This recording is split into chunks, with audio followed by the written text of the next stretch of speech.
we're going to learn how to use open back bezels, colorized resin, and transfer sheets to create fabulous little pieces like this. The first step that we're going to want to do is clean the Nunn Design bezels using a little bit of rubbing alcohol. Open up the rubbing alcohol, get a little bit of it. Oh, wow! That's why I like to have a that's why I like to have a piece of plastic on my work surface. Take a little Q-tip and go ahead and clean all of that oxidization off of the open back bezels and clean the top surfaces too. These open back bezels are actually, these are solid brass that we then solder on with a lead-free solder the brass jump ring onto the top part of the bezel, and we're plating with 0.99 silver, and on the gold it's a 24 karat gold plate, and we then oxidize it, which is what gives it this aged metal look, this kind of a dull silver. And this oxidization is not the best thing for resin because it can easily come off on the resin or show up, especially on this top lip when we pour the resin on and drag the resin over the side edges there. So go ahead and clean up the two bezels in your kit, let those dry, and you'll be ready to do the next part.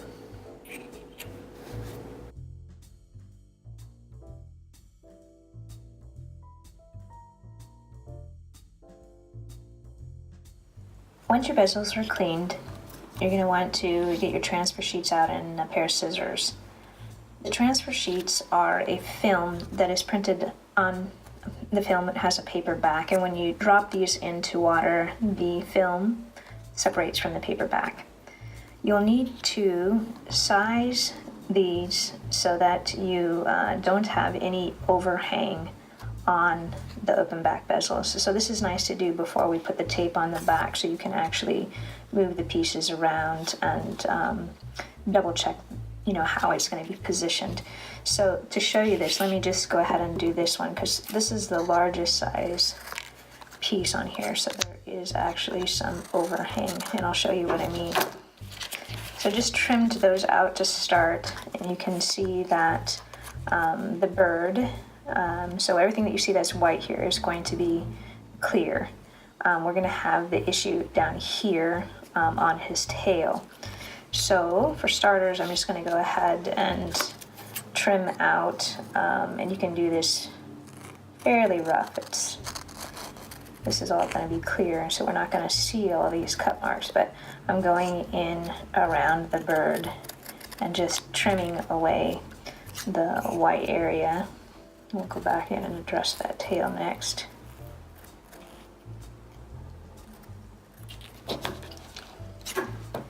So let me just put that down on the surface here and zoom in so we can see exactly what we're talking about.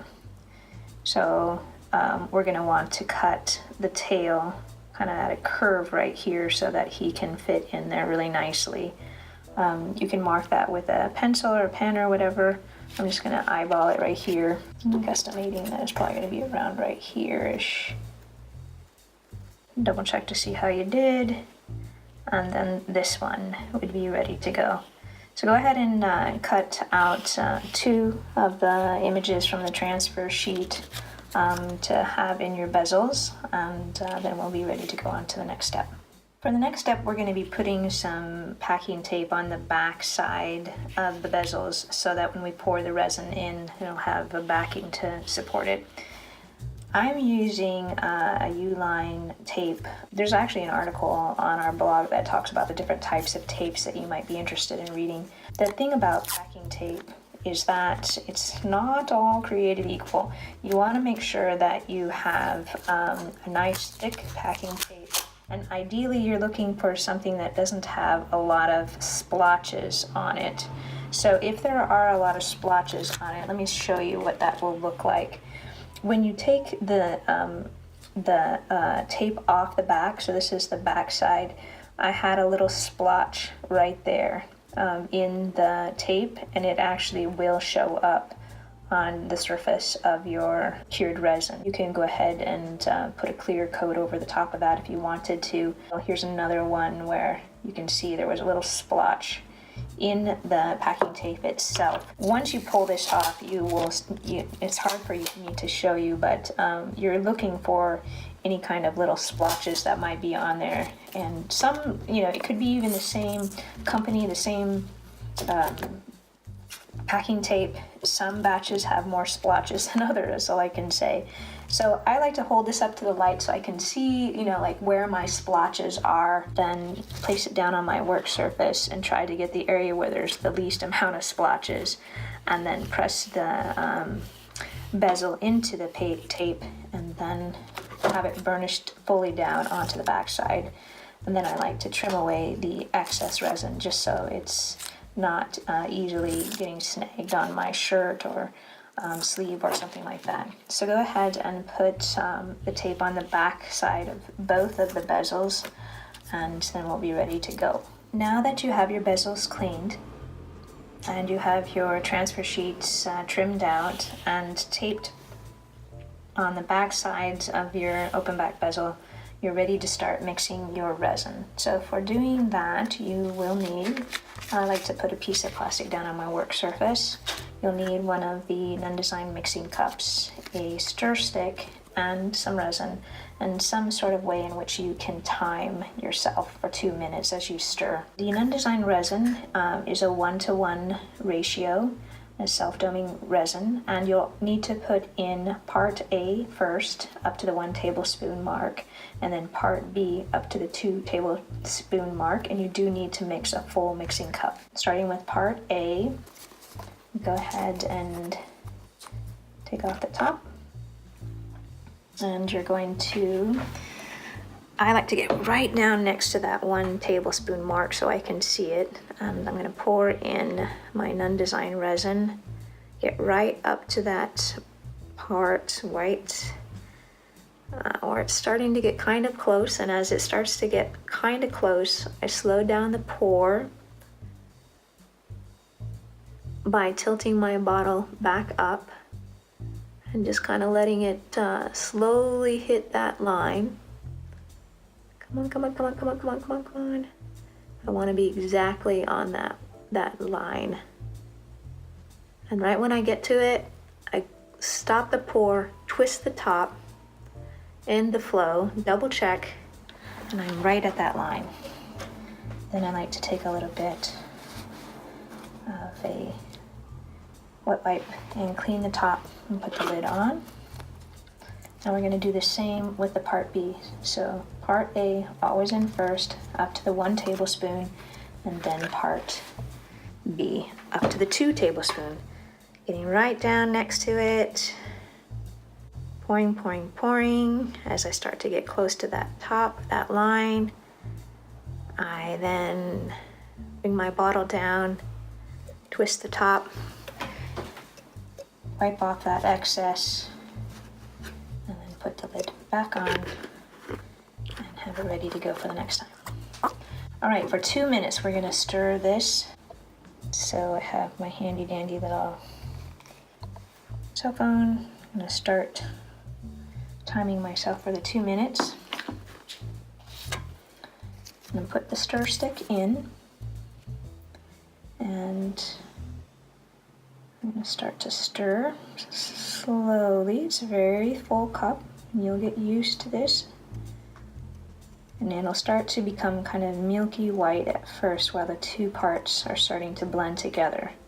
So what's happening here is you have a part A and a part B, and the part B is the catalyst. That's what makes this cure into a hard state.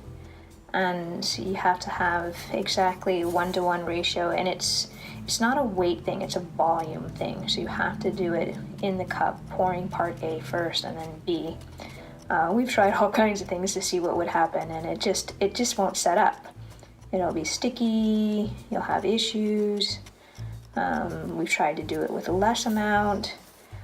So to make sure that you're getting fully mixed part A and B together, you'll stop every now and then and scrape onto the sides there, putting all of the mixture back in. Come back in, scrape the side. Scrape the side. Whoops, I had a little overflow there.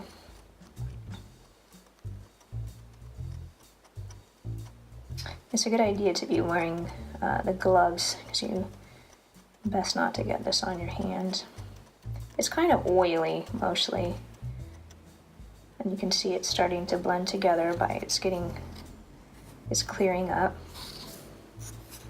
So scrape those sides. And stir for the full 2 minutes. Alright, so there's my timer. I'm going to scrape the sides one more time, come back in, just making sure that I've got all of that part A and B blended together. Alright, so if it's still a little bit milky when you get to this point, you stir a little bit longer. Alright, so that's my timer. I'm going to go ahead and turn that off. Alright, so I had a little bit of an overflow there, so I'm just going to go back in. I still have that same wet wipe. I can move that, wipe the surface, wipe the little cup, and kind of clean that up. Alright, so the next thing that we're going to do is we're going to colorize. Once we have our Nunn Design resin mixed fully, we're ready to colorize it. We're going to do that with using the Casting Craft pigment in the white. And just for you to know that if you put in too much of the pigment and it's too white, it'll be hard to see the image. You need it to be very, very faint of the casting craft, because we're just wanting a very, very faint white. Like for example, this was a really stronger white, and so I pushed the image all the way down so you could actually see it, and that works. But you want to try to have the casting craft be fairly faint in color.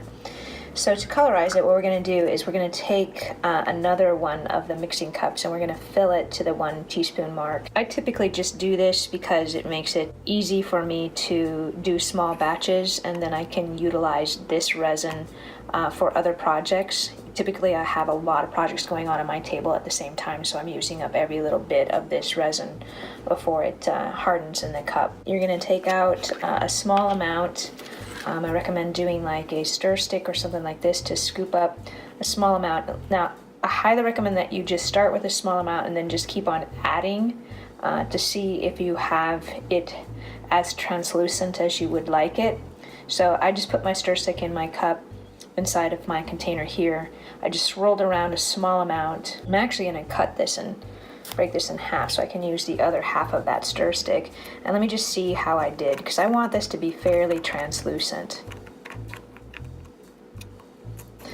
So even that small amount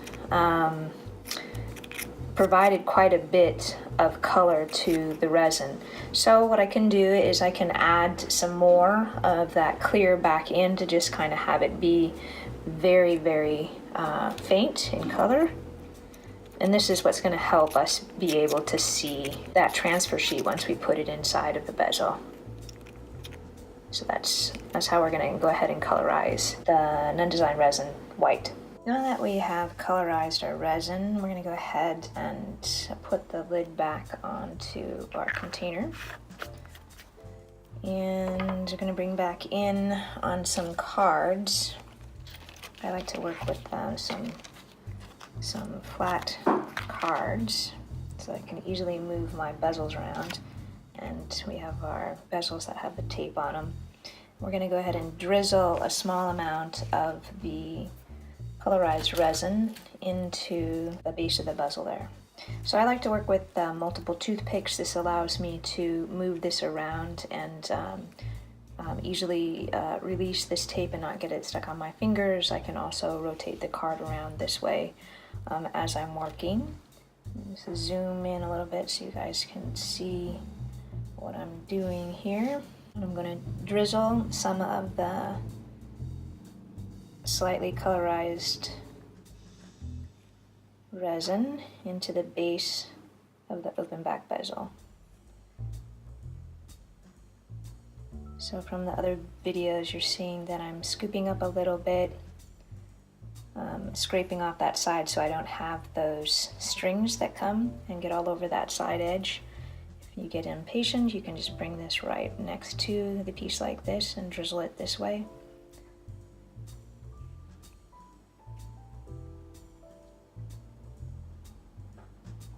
So I'm gonna put about a little over half of the, fill it all the way about halfway full, and then using your toothpicks, you can go inside of the side edges of this bezel, and I like to go around this outside edge mostly to make sure that there's not any air bubbles lodging into that 90-degree, right where that 90-degree angle is, where it touches the paper. Sometimes I have air bubbles gather in that area. So by just going around slightly and moving the resin around, it agitates the resin and it'll pop. Now, one thing that you might want to do, and I didn't do here, is you could let the resin sit after you've mixed it and after you've colorized it. You can let it sit for 5 minutes, like under a warm light or something like that, and that will help prevent from any air bubbles getting into the resin. You can see that there are air bubbles inside of there right now. That is just a matter of time. What happens is it off gases and those air bubbles will rise to the surface. But you can also use your hot breath to huff on it, and it'll help the air bubbles pop. So I brought that off camera, did a huff, and you can see that it helped those air bubbles dissipate. Try it again. That's why it's nice to have it on a card. So once you've put enough of the colorized resin in the base of the piece, we're ready now to use our transfer sheet. The Nunn Design transfer sheets are printed on a film with a paper back, and when we put them in a dish of warm water, it releases the film from the paper back so that the film itself is translucent, and that's what we're going to use inside of the bezel. When you first put it down into the water, you can see that it curls up like a little potato chip, and then about 30 seconds into that process, it'll start to flatten out, and then the film will be separating from the paper back. I like to put one piece into the water at a time, just so that I don't have multiple pieces floating around in there, separated from the back. All right, let's take a look at how we did. You can see that the film is separated from the paper back, and that's exactly what we want. I like to keep the paper back on in position while I'm drying it, because the back does have an adhesive on it, and I've had like little bits of lint and stuff attached to the film. So I leave the paper on, dry it off. I'm drying off my fingers, I'm drying off the transfer sheet themselves so that I don't add any of that moisture into the resin when we transfer this in. All right, so now we have our transfer sheet, we have our colorized resin, and let me show you how you adhere or apply this into. So one of the things that I find is really important is to try to not dive it down into the resin this way, like a full immersion. It's more of a, laying it on top of the resin that works the best, because I've had like sections of the transfer sheet, be farther down in the resin than other parts. So I'm trying a different way. I'm just kind of laying it down into the resin. Looks like I have a little, I don't know how it's still adhered to my finger. And now I'm just going to use my toothpicks to slightly move that into position of where I want it. So this way, guaranteed that the full piece would be kind of laying on the top. On other pieces that I have done, like I've laid the So it kind of, the transfer sheet kind of bent and his head is just missing altogether. And it was kind of, the transfer sheet was slightly curved and I could not get it back up to the top. Other times, you know, like if I've cut the film way too tight or short, I've also had it slightly bend in the resin inside of there. It just kind of gives it a little distortion. So try to keep your film as flat as possible and to adhere it into the resin without having, you know, like dunking its head in first. So next I'm just going in and just slightly tapping it down to release any air bubbles that might be underneath the film, and just bringing those up to the surface. So his head is starting to bend down and now I'm totally paranoid.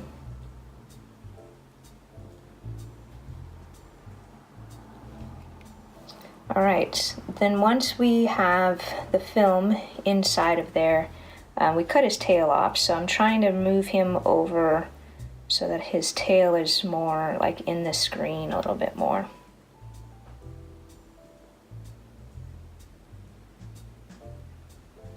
Alright, and now we are ready to pour some more resin onto that, just drizzling it slightly on and into the bezel.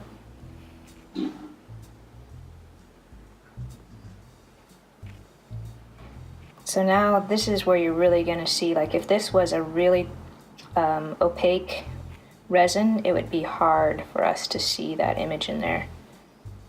In fact, we're gonna, more than likely he's gonna rise to the surface a little bit and we'll be able to see him a little bit better. Let's just hold out for that. I'm pretty sure that's what's gonna happen. But you can tell that's why it's really important to make sure that the resin is very slightly colored. It's not too opaque. Alright, so if this doesn't rise to the surface, what is going to happen is that it's going to be close to the bottom. Like on that piece that I showed you earlier, you know, but ideally what you want is to have a more translucent piece. Like this one's very, very pale. You can still see them from both sides. Alright, so then you're going to want to babysit this, double check it for bubbles as it's curing, double check that he's, you know, in the position that you want and that he hasn't moved around. And I'm going to come back and see in a little bit, I'll show you the progress on this if he's rising to the surface.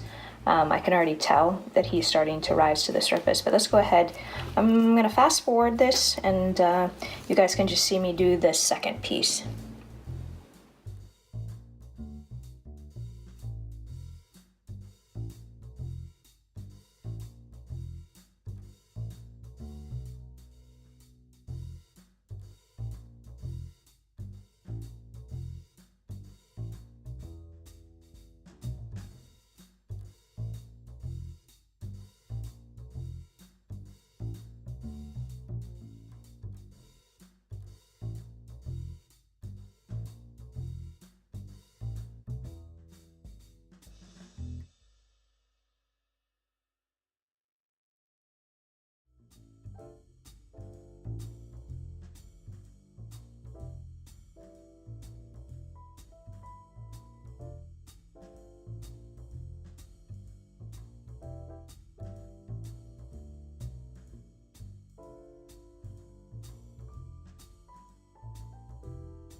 Okay, so now that we have it all filled together, I want to show you, I highly domed this piece.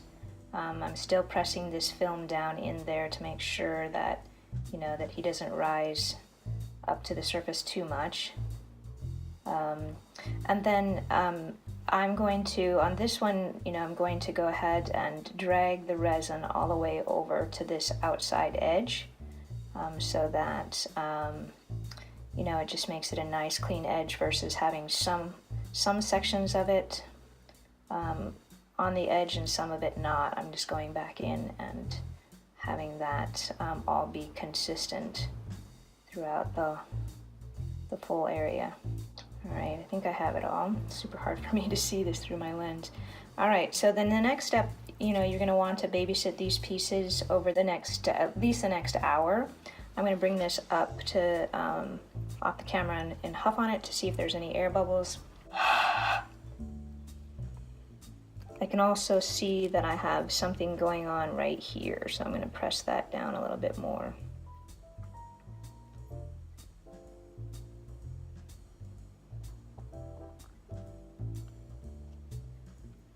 All right, so go ahead and keep an eye on these over the next, at least the next hour. Let's see, this other one that we did, I might move him up to the surface a little bit, or push him down to the bottom, but we'll see how that does. All right, so here's the status of this one. I couldn't see it very well on the black card, so I moved him over to the side where I had a white background. And then I actually, I pressed him all the way down into the resin so that I could make sure that he was positioned properly and that he would be on the other side, on the back side, that he would be, when I flipped that over, that he would be in position to where I wanted him to be. And then on this little guy, what I ended up doing is I took a little bit of clear resin from my mixing cup and just kind of drizzled it over the top of this section to make sure that it was very translucent. What happens when you mix the clear over the colorized, it kind of just separates the colorized and allows for the clear to dominate. I don't know how else to describe it. It kind of pushes the colorized away, so then I can move it, put it in position, and now I will continue to let these two cure. In the last step, what we're going to do is we're going to remove the tape off of the back side, and you do that, and once this is cured, you want to make sure that it's fully cured. 12 hours, this you can try it, and if it starts to bow, then you're not going to want to let it continue to cure for a little bit longer. And as you can see, there's a little bit of tape residue on the back side of that piece. You see that tape residue? So somebody left a comment on my blog and says that you can get rid of that tape residue by hitting it with a heat gun. I haven't tried that yet, but what I do use on a regular basis is this Goo Gone. I mean, we've had this forever. If you have kids, you know about stickers on the backs, on the car windows. I don't know if your bank hands out the stickers, but ours did, and this Goo Gone is awesome. I think we picked it up at a garage sale a gajillion years ago. Anyway, so you put a couple drops of the Goo Gone on and use one of your mixing sticks. This is one of the ones that I just wiped off multiple times after using, so I'm constantly using the sticker sticks for other purposes. You let this sit, I believe the instructions call for like 2 minutes, and then you scrape the back side and the little gummy, you can see, let me zoom in here. I didn't let it sit for 2 minutes, but you're still gonna get the idea. You can see that the little residue just lifts right up.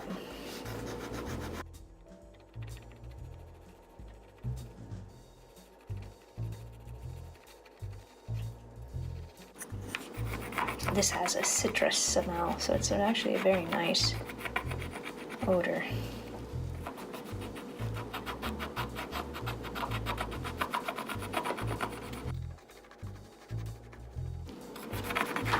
Alright, and then you can just use a wet wipe to clean that off. And if you have any other stickiness still on there, you can just use a little rubbing alcohol to do the final clean. And let's see on that tape that we used. Remember we talked about if sometimes there's little marks in the tape. You can still see a little bit of that coming through. Another option for tape is that blue painter's tape. You can try this. On this particular one, I did I swirled together some resin, you know, from class number 2, where we use the resin. You can try to do things like that and see what kind of effect that you have. The top of the bird, for whatever reason, was looks like he's kind of curled down a little bit. So I would recommend that you keep a little bit more of a lip on the white there to kind of give it more of a surface. I know that I trimmed this one really tight. So those are some other tips of things that you can do. Here's the piece that we did together in the video, where I pushed my transfer sheet all the way down to the bottom, and then when you flip this over, you can see. That's why I was really trying to make sure that the tail area got as close to that edge as possible. And then when you pull this tape off and you clean this, if you do have any kind of marbling or anything like that, after you clean it, you can put a hit of resin over, like I did in this case here.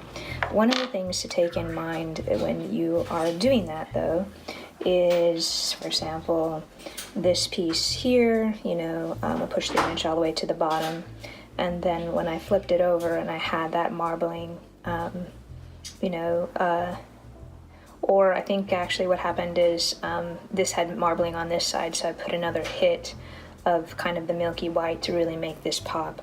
This side here was already pretty domed, and so when the resin overflowed, you can see that it seeped underneath the image and now has damaged this side.